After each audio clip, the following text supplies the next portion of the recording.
Good afternoon, students. I am Jaydev Kumar from Kendriya Vidyalaya CRPM Mukama Ghat. I am presenting here with you to discuss your first chapter of your economics book, The Story of Palampur Blaze. Students, इस chapter में एक गांव की story दी गई है जहां पर different sections के डिफरेंट पर्सन्स के जो प्रोडक्शन एक्टिविटीज़ हैं उनको डिस्कस किया गया है। ठीक है, तो स्टार्ट करते हैं हम इस चैप्टर को। सबसे पहले इस चैप्टर में हम इस विलेज के बारे में, जो इस विलेज की स्टोरी है उस विलेज के बारे में थोड़ा जानेंगे और उसके बाद चैप्टर को पढ़ना स्टार्ट करेंगे। ओके, तो नाउ लेट्स स्टार्ट। जिस विलेज की इस चैप्टर में बात की गई है उस विलेज का नाम क्या है? पालमपुर नाम है। ठीक है, और इस गांव का जो मेन एक्टिविटी है, मेन प्रोडक्शन एक्टिविटी है, वो क्या है? Farming is the main activity in the village. इस विलेज की जो मेन एक्टिविटी है वो क्या है? फार्मिंग, यानी कृषि करना है। Several other activities in the village, इसके फार्मिंग के अलावा भी कुछ और एक्टिविटीज़ हैं, कुछ और प्रोडक्शन के कार्य हैं, उत्पादन कार्य किए जाते हैं, जैसे small scale manufacturing. Student, manufacturing क्या है? तो मैन्युफैक्चरिंग में कुछ रॉ मटेरियल से कोई गुड्स तैयार किया जाता है, कोई वस्तु तैयार किया जाता है, उसे हम क्या कहते हैं? मैन्युफैक्चरिंग। जैसे शुगर केन, समझते हैं? गन्ना, शुगर केन से शुगर बना दिया। एक शुगर केन को फार्मर क्या करते हैं? मिल में सप्लाई करते हैं और मिल उसे क्या करती है? शुगर बना देती है। तो इस प्रोसेस को हम क्या कहते हैं? मैन्युफैक्चरिंग कहते हैं। या कॉटन मिल गया, ठीक है, कॉटन, रुई, और इससे थ्रेड बना दिया किसी मिल ने, तो इसे हम क्या कहते हैं? कॉटन मैन्युफैक्चरिंग, थ्रेड मैन्युफैक्चरिंग कहते हैं। ठीक है, तो इस पालमपुर विलेज में फार्मिंग के अलावा और क्या होता है? स्मॉल स्केल मैन्युफैक्चरिंग की जाती है। डेयरी, यानी जो ऐसे लोग जो मिल्क का बिजनेस करते हैं, दूध का व्यवसाय करते हैं, उसे हम क्या कहते हैं? डेयरी। ट्रांसपोर्ट, यानी आपने देखा होगा जो टैक्सी व्हीकल चलते हैं, हम एक जगह से, जैसे हमें यहाँ अपने केबी से या अपने घर से मुकामा स्टेशन जाना हो तो हम क्या करते हैं? टेम्पो या ई रिक्शा हायर कर लेते हैं और चले जाते हैं, तो इसे कहाँ रखा जाता है? ट्रांसपोर्ट्स में। तो ये कुछ जो ज़्यादातर लोग इस गांव के क्या हैं? फार्मर हैं। लेकिन कुछ लोग ऐसे भी हैं जो मैन्युफैक्चरिंग यानी रॉ मटेरियल से कोई सामान बनाते हैं, कुछ लोग ऐसे भी हैं जो दूध का बिजनेस करते हैं, और कुछ ऐसे भी हैं जो ट्रांसपोर्ट में काम कर रहे हैं। क्लियर है? नेक्स्ट देखते हैं।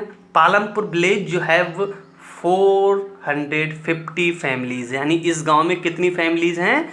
450, यानी 450 फैमिली हैं बिलोंगिंग टू डिफरेंट कास्ट, जो कि अलग अलग कास्ट की है। किसी एक कास्ट की ये 450 फैमिली नहीं, बल्कि अलग अलग कास्ट की हैं। ठीक है, इस 450 फैमिलीज में 80 फैमिलीज ऐसी हैं, 80 families out of 450 families belonging to upper caste, उच्च वर्गीय हैं, उच्च वर्गीय परिवार हैं, on the majority of land, जिनके पास इस गांव की लैंड का, भूमि का, जमीन का बड़ा हिस्सा इनके पास में है। ठीक है, 1/3 यानी 1/3, 1/3 फैमिलीज ऐसी हैं इस गांव की जो शेड्यूल कास्ट की हैं, यानी जिन्हें हम दलित्स भी कहते हैं। यानी इस गांव में 1/3 कितना हो जाएगा? 450 का, यस, कैलकुलेट करिए कितनी फैमिली, ये आपके लिए होमवर्क है कि कितनी फैमिली एससी की हैं, शेड्यूल कास्ट की हैं इस पालमपुर विलेज में। क्लियर है? तो ये बेसिक इंट्रोडक्शन मैंने आपको दे दिया, जो इस गांव की, जिस गांव की हम स्टोरी की बात कर रहे हैं, उस गांव में कितनी फैमिलीज हैं, लोगों का मेन काम क्या है, ये सारी चीज़ें आपको बता दी गई हैं। ठीक है, लेकिन अगर हम बात अब देखिए इस चैप्टर को थोड़ा आगे बढ़ते हैं तो इस चैप्टर में हम देखते हैं कि यहाँ पर जो प्रोडक्शन एक्टिविटी हैं, प्रोडक्शन एक्टिविटीज समझ रहे हैं, कुछ उत्पादन करना, जैसे फार्मिंग आपको बताया गया, फार्मिंग, ठीक है, बताया ना, यहाँ लिखा है देखिए, farming is the main activity. तो फार्मिंग क्या है? जो फार्मर्स हैं खेतों से, अपने फील्ड से क्रॉप को ग्रो करते हैं, क्रॉप्स को उगाते हैं, फसलें उगाते हैं, वीट उगा दिया, राइस का खेती कर लिया, शुगर केन उगा लिया, तो ये क्या कर रहे हैं? क्रॉप्स का प्रोडक्शन कर रहे हैं। यानी कुछ भी उत्पादन करने के लिए, कुछ भी बनाने के लिए जो एक्टिविटीज़ की जाती हैं उन्हें हम क्या कहते हैं? प्रोडक्शन एक्टिविटीज़ कहते हैं। तो जिसमें से मेन प्रोडक्शन एक्टिविटी क्या है? फार्मिंग है। इसके अलावा डेयरी भी आपको बताया, डेयरी, मिल्क बिजनेस। तो ऐसे प्रोडक्शन एक्टिविटीज़ जो एग्रीकल्चर या एग्रीकल्चर से रिलेटेड हैं उन्हें क्या कहा जाता है? एग्रीकल्चरल एक्टिविटीज़ कहा जाता है, एक्टिविटीज़ कहा जाता है। इसके अलावा जो हमें यहाँ ट्रांसपोर्ट बताया गया, ट्रांसपोर्ट बताया कि कुछ लोग ट्रांसपोर्ट में भी काम कर रहे हैं, कुछ लोग मैन्युफैक्चरिंग में भी काम कर रहे हैं, मैन्युफैक्चरिंग में भी काम कर रहे हैं।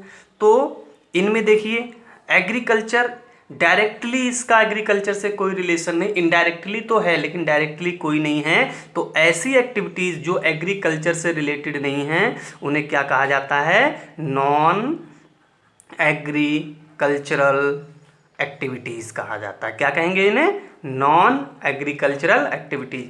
ऐसी प्रोडक्शन एक्टिविटीज़ जो एग्रीकल्चर से रिलेटेड हैं उन्हें एग्रीकल्चरल एक्टिविटीज़ कहा जाएगा, और ऐसी प्रोडक्शन एक्टिविटीज़ जिनका रिलेशन एग्रीकल्चर से नहीं है उन्हें हम क्या कहते हैं? नॉन एग्रीकल्चर एक्टिविटीज़ कहते हैं। लेकिन दोनों एक्टिविटीज़ में एक चीज़ कॉमन है, दोनों एक्टिविटीज़ में एक चीज़ कॉमन है कि यहाँ कुछ ना कुछ मटेरियल या गुड्स का क्या हो रहा है? प्रोडक्शन हो रहा है। अगर मैन्युफैक्चरिंग है तो भी यहाँ कुछ ना कुछ बनाया जा रहा है, ट्रांसपोर्टेशन है तो ट्रांसपोर्टेशन में कुछ ना कुछ प्रोड्यूस किया जा रहा है, ऐसे ही फार्मिंग है तो क्रॉप को प्रोड्यूस किया जा रहा है, ठीक है, तो कुछ ना कुछ इसमें प्रोड्यूस किया जा रहा है। ओके, अब देखिए अगर हम बात करें प्रोडक्शन की, तो प्रोडक्शन करने के लिए हमें कुछ ना कुछ इनपुट्स की ज़रूरत होती है। इनपुट्स में कुछ ना कुछ साधनों की ज़रूरत होती है, ठीक है। जैसे एग्रीकल्चर करना है तो प्लग चाहिए, हल चाहिए। अगर आपको मान लीजिए ट्रांसपोर्ट करना है तो आपको ई रिक्शा या ऑटो, टेम्पो, बस कुछ ना कुछ चाहिए। डेयरी बिजनेस करना है तो आपके लिए, बफेलोज़ के लिए कोई ना कोई घर बनाना पड़ेगा, छोटी मोटी बिल्डिंग बनानी पड़ेगी। तो ये सब क्या हैं? ये साधन हैं, इनपुट्स हैं कुछ भी प्रोडक्शन करने के लिए। तो जब भी आप कोई मटेरियल प्रोड्यूस करते हैं, कोई गुड्स प्रोड्यूस करते हैं, कोई सामान का उत्पादन करते हैं, तो आपको कुछ ना कुछ साधनों की साधनों की आवश्यकता पड़ती है, जिसे हम क्या कहते हैं? ऑर्गेनाइजेशन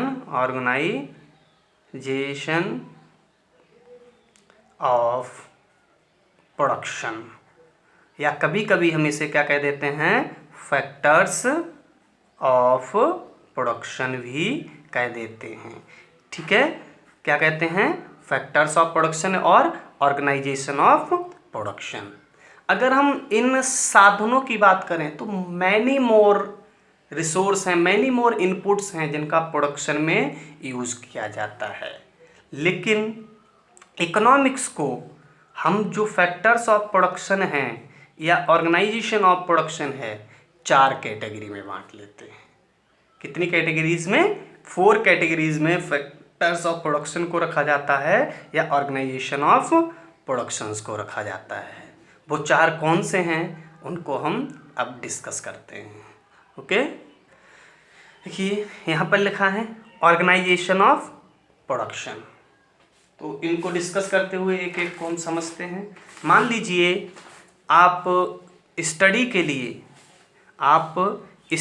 लिए जो टेबल यूज़ करते हैं, आपने जो टेबल यूज़ करते हैं उस टेबल का प्रोडक्शन ही किया गया होगा। क्यों? क्योंकि टेबल क्या है? वुड है, और वुड कहाँ से आया? ट्री से। तो ये क्या था? Raw material. क्यों? क्योंकि आप सीधे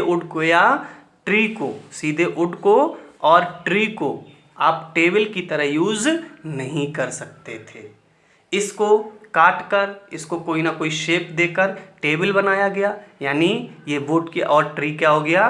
रॉ मटेरियल में मैन्युफैक्चरिंग किया गया और उसे टेबल का शेप दिया गया, यानी हम क्या कह सकते हैं? टेबल का प्रोडक्शन किया गया। तो इस टेबल को प्रोडक्शन करने के लिए हमने किन किन इनपुट्स का यूज़ किया, हमें ये देखना पड़ेगा। तो सबसे पहले हमने क्या यूज़ किया? सबसे पहले हमें वुड चाहिए, लकड़ी चाहिए। इसके बाद कोई एक कारपेंटर चाहिए, ठीक है। कारपेंटर को लकड़ी को काटने के लिए, शेप देने के लिए कुछ इंस्ट्रूमेंट और मशीन चाहिए। समझ रहे हैं? वुड चाहिए, कारपेंटर होना चाहिए। और कारपेंटर ऐसे नहीं बना सकता, उसे लकड़ी को काटने के लिए, शेप देने के लिए इंस्ट्रूमेंट या मशीन की ज़रूरत होगी। मशीन परचेज करने के लिए क्या करना होगा? मनी होना चाहिए, ठीक है। साथ ही साथ एक हमें ऐसा पर्सन भी चाहिए जो कारपेंटर को हायर करे, उसे टेबल बनाने को बोले। समझ रहे हैं? साथ ही साथ हमें एक ऐसा प्लेस भी चाहिए जहां बैठकर कारपेंटर क्या करे? एक ऐसा प्लेस भी चाहिए जहां पर कारपेंटर बैठकर इस टेबल को बना सके, प्रोड्यूस कर सके। मिनिमम आपको इतने इनपुट्स, इतने साधन चाहिए, तभी वुड को टेबल में चेंज किया जा सकता है। क्लियर है? तभी वुड को टेबल में चेंज किया जा सकता है। इसके अलावा भी बहुत सारे और भी इनपुट्स होंगे जो हमें चाहिए होंगे, लेकिन सबसे इम्पोर्टेंट जो इनपुट्स हैं वो यही हैं। अब इन्हीं इनपुट्स को मैंने आपको बताया, इकोनॉमिक्स में इन इनपुट्स को 4 कैटेगरी में बांटा गया है। अगर कोई पर्सन, जैसे कारपेंटर टेबल बनाने का काम करता है, तो इकोनॉमिक्स में इसे क्या कहा जाता है? लेबर कहा जाता है। क्या कहेंगे? लेबर कहेंगे। अगर आप किसी पर्सन से उसकी सर्विस ले रहे हैं, हेल्प ले रहे हैं, उसे काम ले रहे हैं, तो वो पर्सन कोई भी हो, इकोनॉमिक्स में उसे क्या माना जाता है? लेबर माना जाता है, ठीक है। और मनी, इंस्ट्रूमेंट और मशीन, और जो रॉ मटेरियल है, मनी, इंस्ट्रूमेंट और मशीन और रॉ मटेरियल, इनको मिला के चारों को क्या कहा जाता है? फिजिकल कैपिटल कहा जाता है। क्या कहते हैं? Physical capital. फिजिकल कैपिटल में कौन आएगा? मनी, इंस्ट्रूमेंट और मशीन, और जो रॉ मटेरियल हम यूज़ कर रहे हैं, इन सबको मिला के क्या बन जाएगी? फिजिकल कैपिटल बन जाएगा। तो पहला क्या हो गया? लेबर। दूसरा क्या हो गया? Physical capital. तीसरा मैंने आपको बताया कि आपको एक ऐसा प्लेस चाहिए,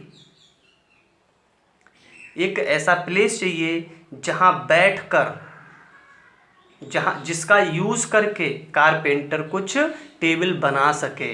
तो उस प्लेस को हम क्या कहते हैं? जैसे मान लीजिए क्लास की ज़मीन पर या स्कूल की ज़मीन पर आपके घर में बैठकर उस ज़मीन पे ही बैठ के कुछ बनाएगा, कोई एक बिल्डिंग बनी होगी उसमें बैठ के कुछ बनाएगा, तो उस प्लेस को क्या कहा जाता है, लैंड कहा जाता है।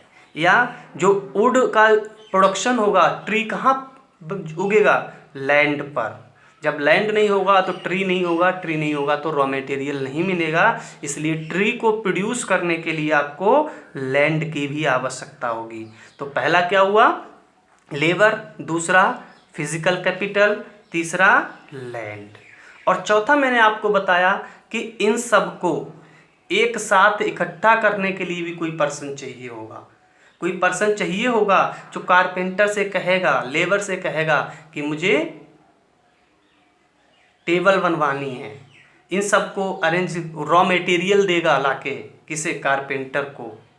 ठीक है, तो ऐसा पर्सन जो इन तीनों ऑर्गेनाइजेशन ऑफ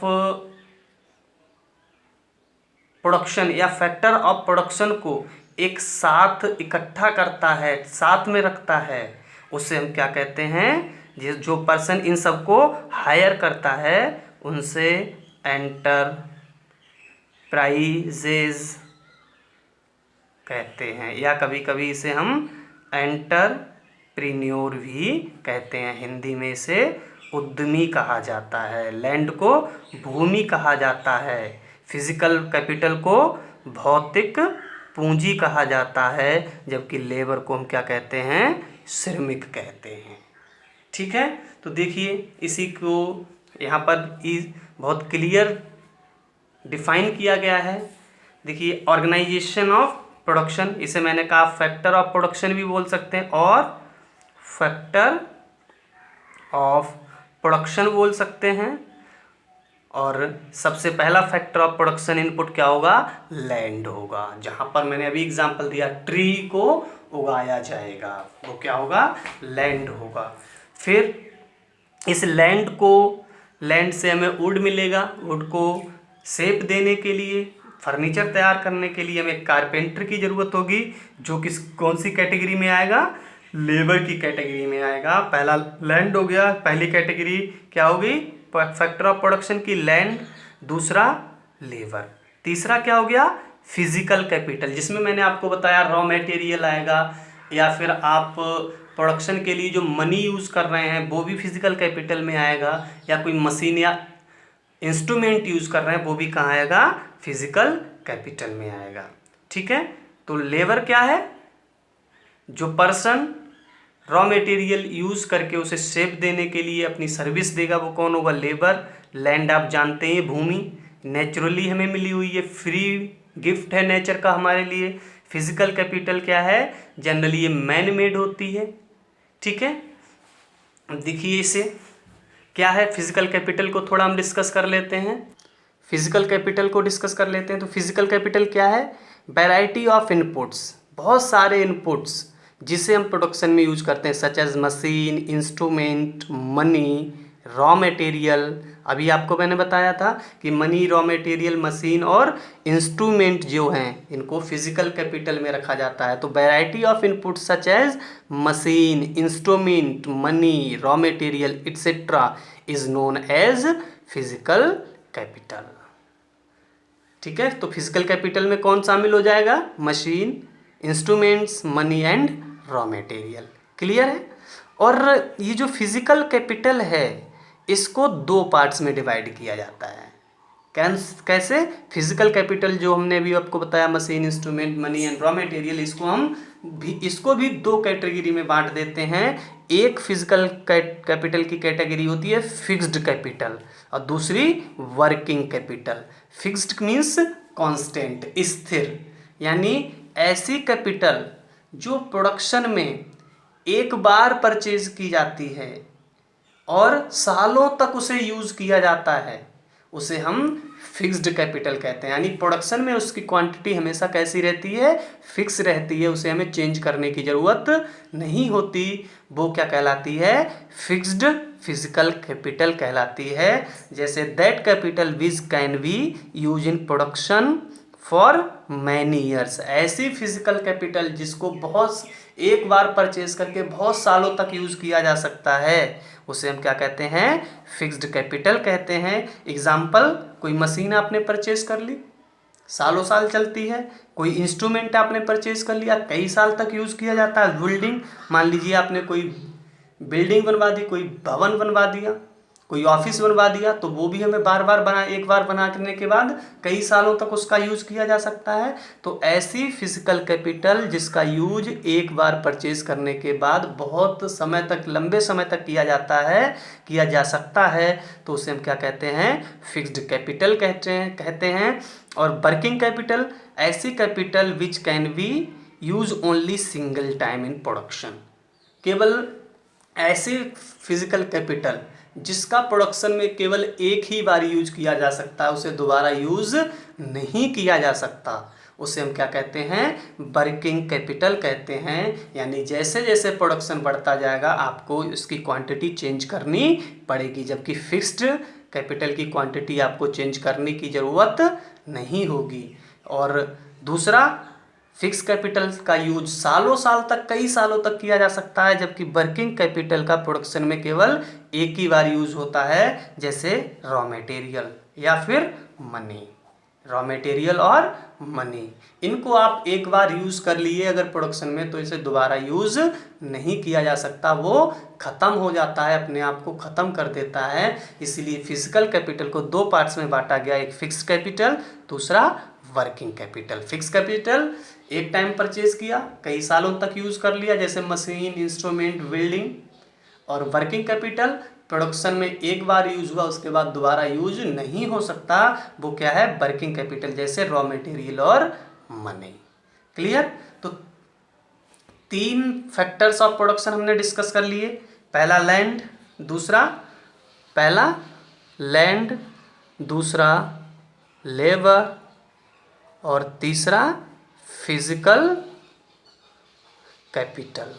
अब चौथा फैक्टर इसका जो मेन है, जो इन तीनों फैक्टर्स को एक साथ, देखिए लैंड खुद से कोई प्रोडक्शन नहीं कर सकती, लेबर को जब तक आप फिजिकल कैपिटल नहीं देंगे या लैंड नहीं देंगे तब तक लेबर भी खुद कुछ प्रोड्यूस नहीं कर सकता। लेबर लैंड में ही या किसी दूसरे मशीन या इंस्ट्रूमेंट की हेल्प से ही कुछ प्रोडक्शन कर सकता है। वैसे ही फिजिकल कैपिटल खुद से कुछ प्रोड्यूस नहीं कर सकती जब तक इसको किसी लैंड पर नहीं लगाया जाता या कोई लेबर इसका यूज़ नहीं करता। यानी तीनों ही फैक्टर्स ऑफ प्रोडक्शन खुद से कोई प्रोडक्शन नहीं कर सकते, और तीनों ही अलग अलग होते हैं। जब कोई एक पर्सन, कोई ऐसा व्यक्ति जो प्रोडक्शन करना चाहता है, तीनों को एक साथ इकट्ठा कर देता है, तीनों को एक साथ प्रोडक्शन के लिए हायर कर लेता है, तभी ये प्रोडक्शन कर पाते हैं। तो ऐसा पर्सन जो इन तीनों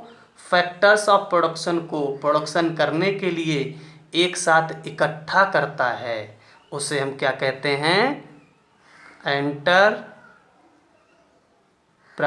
कहते हैं, या फिर कभी कभी इसे एंटरप्रेन्योर भी कहा जाता है। हिंदी में इसे उद्यमी कहते हैं या उद्यम भी कहते हैं। क्या? उद्यम या उद्यमी कहते हैं। ठीक है, तो यही 4 फैक्टर्स ऑफ प्रोडक्शन हैं जो प्रोडक्शन में यूज किए जाते हैं। क्लियर है? ओके स्टूडेंट्स, इसको ठीक से पढ़िए, समझने की कोशिश कीजिए। आपके लिए नया सब्जेक्ट है ये, इसलिए हो सकता है थोड़ा कंफ्यूजिंग हो, लेकिन आपको कोई भी कंफ्यूजन हो आप मुझसे डिस्कस करिए, मैं आपके सारे कंफ्यूजन को सॉल्व करूँगा। ओके, इसे पढ़िए, फिर इसको नोट्स तैयार करिए और उसके बाद ग्रुप पे इन्हें सेंड कीजिए। आगे का नेक्स्ट वीडियो में करेंगे। Okay, thank you.